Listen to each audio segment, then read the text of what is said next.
Secret Invasion could be so good.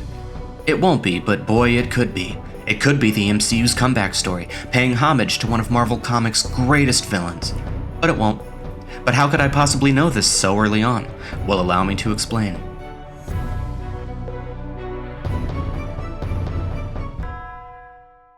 The Skrulls are one of Marvel Comics' OG villains, first introduced back in 1961 in Fantastic Four #2. These are villains that could rival Thanos in terms of being the next big bad, but in a very different way. A very ground-level threat that could quickly get out of hand and turn into a so-called Avengers-level threat. In theory crafting for what could have been, I'm reminded of why films such as Captain America: The Winter Soldier were so good.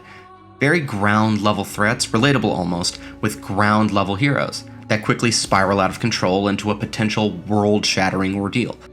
Envision a seemingly small group of Skrulls that turns out to be thousands, perhaps even millions. Skrulls disguised as Marvel heroes, maybe getting the Kree involved somehow. I don't know, maybe something akin to the actual source material, Secret Invasion, written by Brian Michael Bendis in 2008.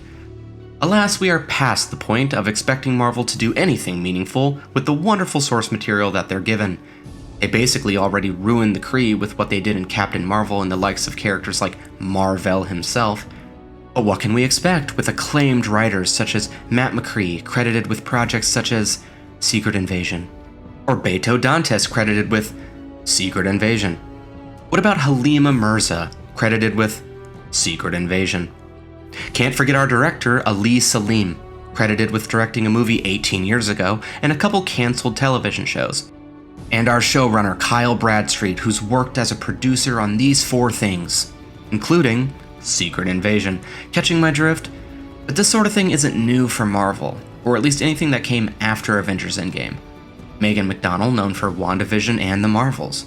Director of the upcoming The Marvels film, Nia DaCosta, credited with Candyman and some documentary about Kesha. It's almost like these people were hired for knowing the right people and not for their experience, but what do I know? No, it truly is hard to expect much from the MCU these days, given that we've been graced with the likes of She-Hulk, Thor: Love and Thunder, Ant-Man: Quantumania, Ms. Marvel, and other mind-numbingly bad, shallow, and forgettable projects over the past few years.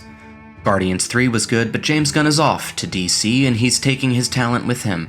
The biggest crime, however, seems to always come down to the writing. The Captain Marvel film takes place in the 90s, and Secret Invasion, which takes place in modern day, whenever the hell that is in this jacked up timeline, is basically just a sequel to that film.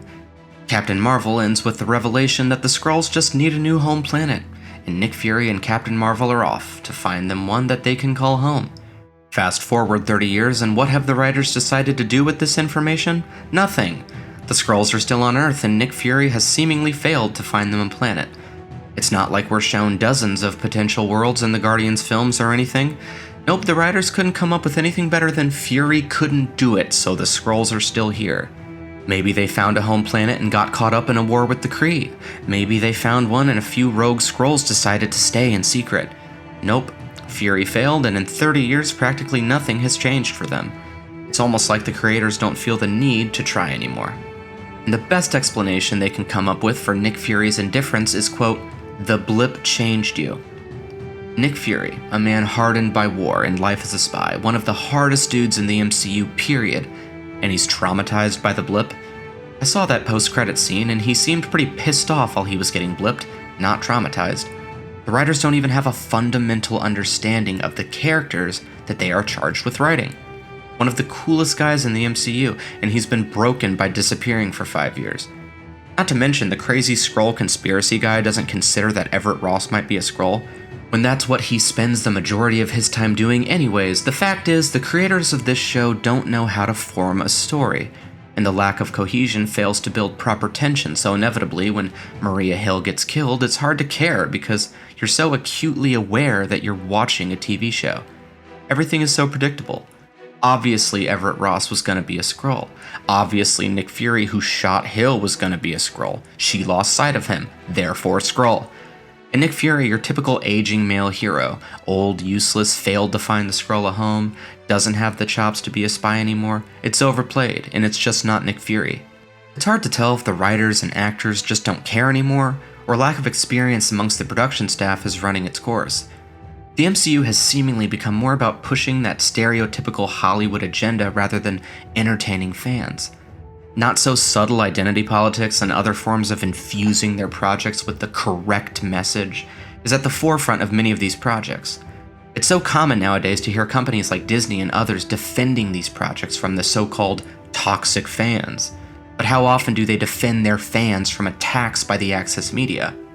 Here's an interesting quote from Samuel L. Jackson. While talking with Rolling Stone about Brie Larson, he said this, quote, "We bonded through the election while we were doing her movie when Donald Trump won. She was broken. And I was like, don't let him break you. You have to be strong now. Then when she got Captain Marvel, she called me and was like, they want me in the Marvel Universe. Should I do it? And I was like, hell yeah, let's do it. But she's not going to let any of that stuff destroy her.